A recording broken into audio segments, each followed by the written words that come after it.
Hello and welcome back to the channel. My name is Jamie and today I'm introducing you to something a bit different. ALCO's attempt to beat EMD with the Century series of locomotives. Today I'll be showing ALCO's answer to the Jeep 30s and Jeep 35s, ALCO's Century 424. Atlas has proudly made today's model and has multiple variations.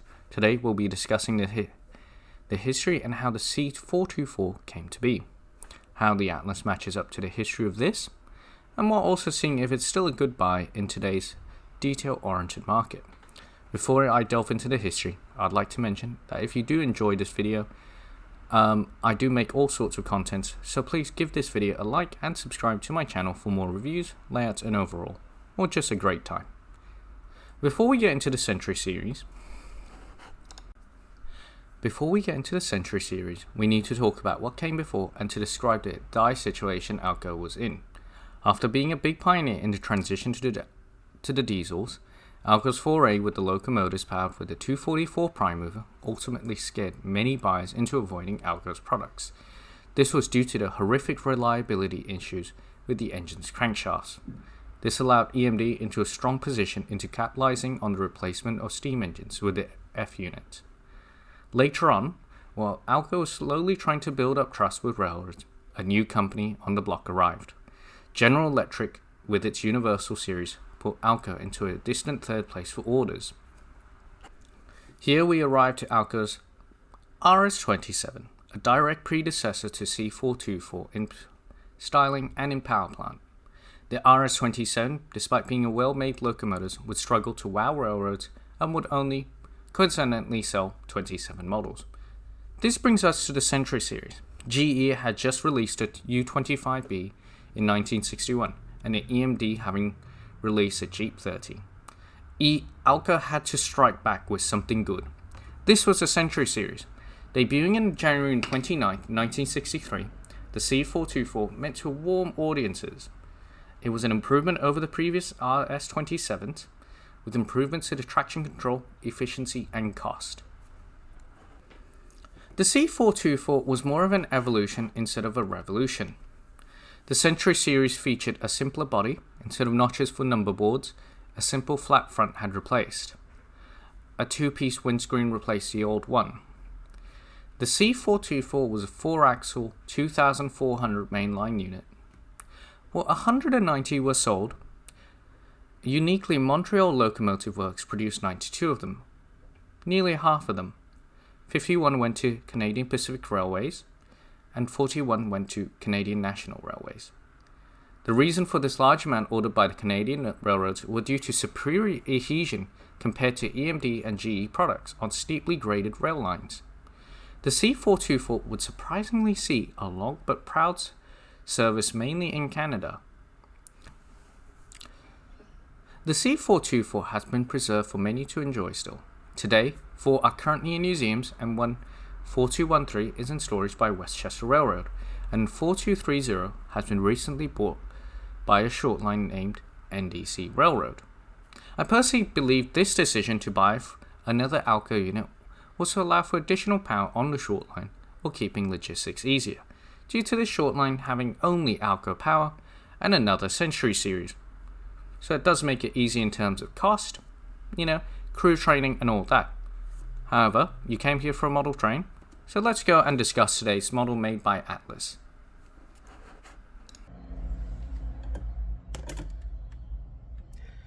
Okay, well, I hope you enjoyed that, a bit of a history session there. So what we're going to do is now discuss about the Atlas model. So just to disclose, this is secondhand. I did buy it from a shop called Train World in Victoria, Australia, not the one in America. So it was secondhand. So what you're seeing is basically a review of a secondhand model. So take that as what you will. However, you are going to find these all around, eBay and all that. So I thought it would be worthwhile doing a review.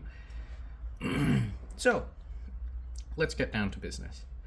What we have here is an Atlas C424 Phase 3 locomotive from the 2012 run.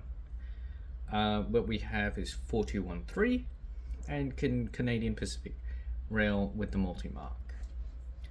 So off the bat, you can see it's actually quite a well done model. So I paid 150 Australian dollars. I'll give you a bit of a translation for that.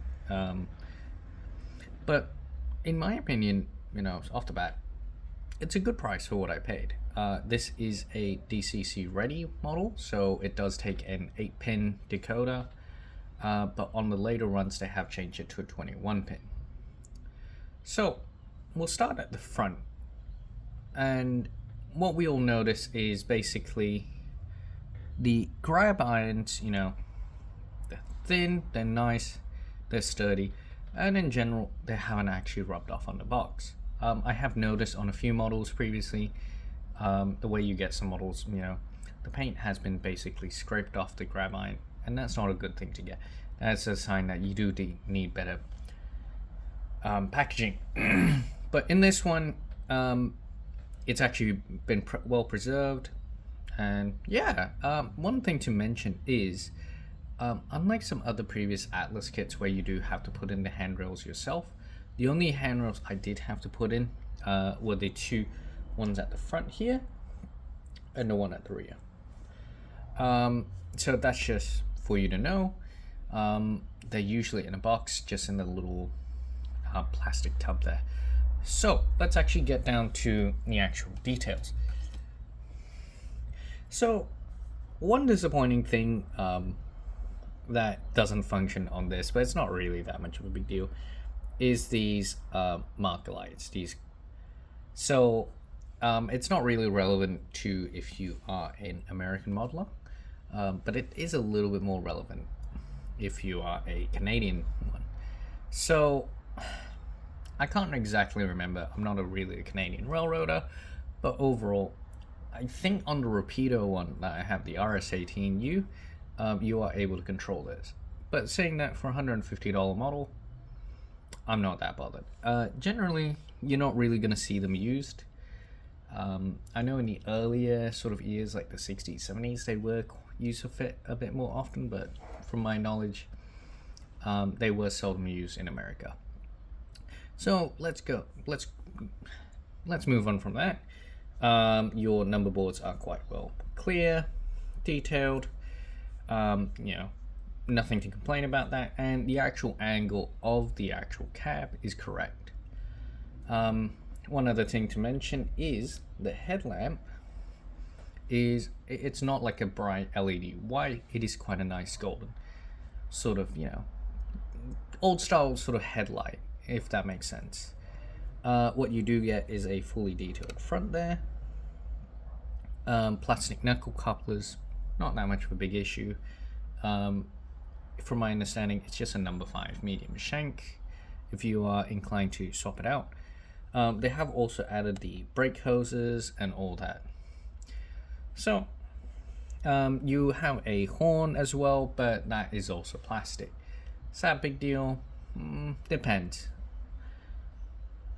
I know a lot of people do prefer the brass ones, but personally I only swap them out if they ever get like knocked off or anything like that. But if they're already there, I'm not too fussed.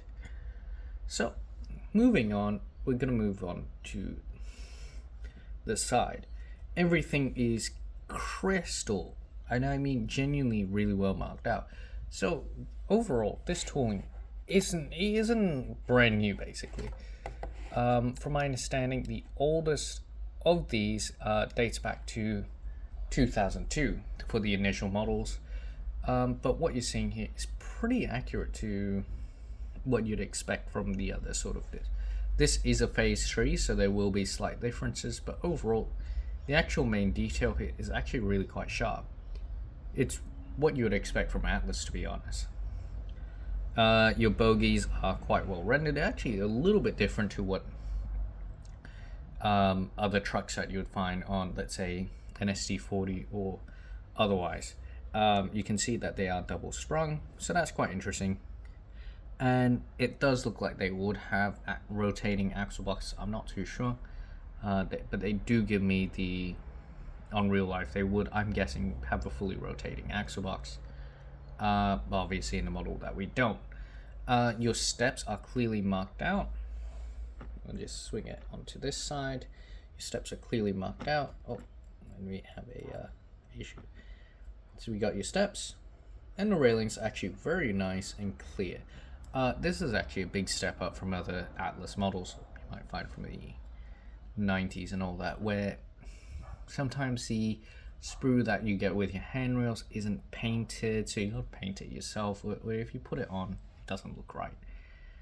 A good example is I have a U36 in Conrail, and the actual handrails are black, so I've got to go back and repaint them.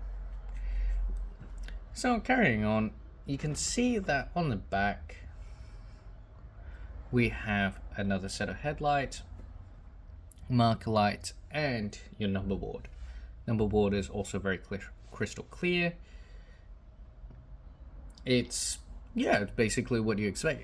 Actually, one thing that has really surprised me on this model is how well done the actual grab irons are. That's it. So because for a 2002 model, I'm actually pretty impressed.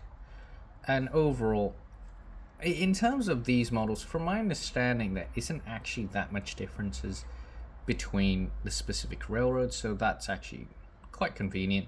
So basically what you're seeing here is what you would probably expect for other railroads, obviously in different runs. Now, I'm not going to run you through every specific run they've made because, well, there's a lot, right?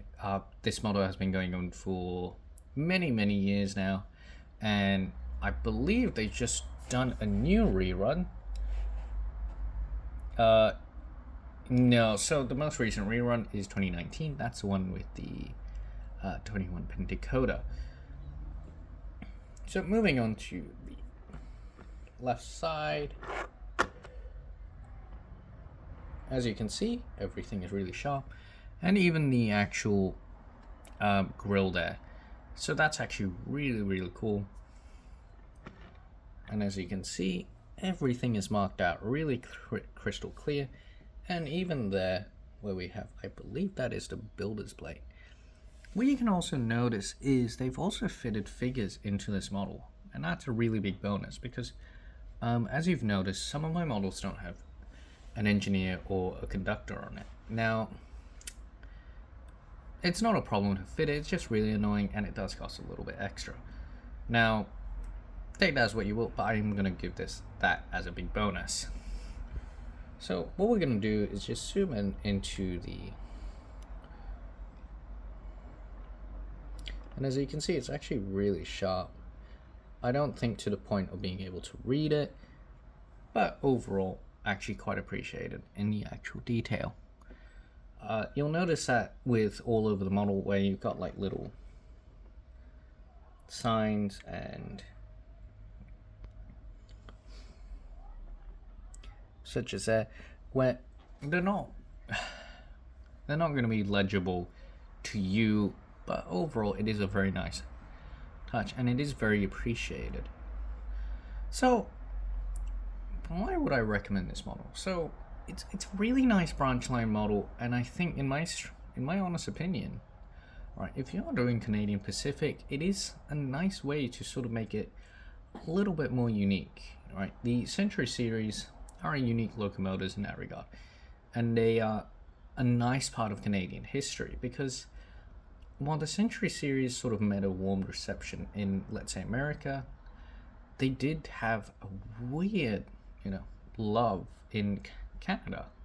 So I think a lot of things like the RS-18s, these Century series, a lot of those ALCO locomotives do make the Canadian railroads look quite interesting in comparison to, let's say, American railroads, where you do see that massive EMD dominance there. Not saying that you're not going to find an SD40, but I do think it's quite a nice sort of, marker to make it feel a little bit more special, make it look a little bit different.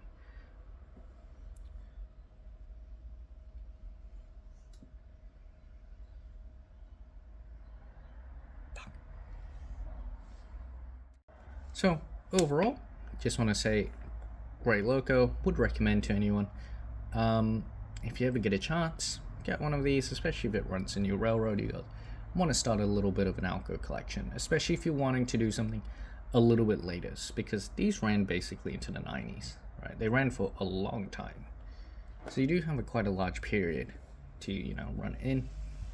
So, just want to say thank you for watching today's video. I will be coming up with something a little bit similar. To me, that's really impressed me, and I will be doing a bit of a shout out to the person I bought it from. So, next week we'll be talking about the SD40-2F. So, pretty excited to talk about that, and I'll definitely get the video started pretty soon. But overall, yeah, pretty happy. Definitely get the Century series, and I'll get started working on the review for this. Alright, stay safe, and happy railroading.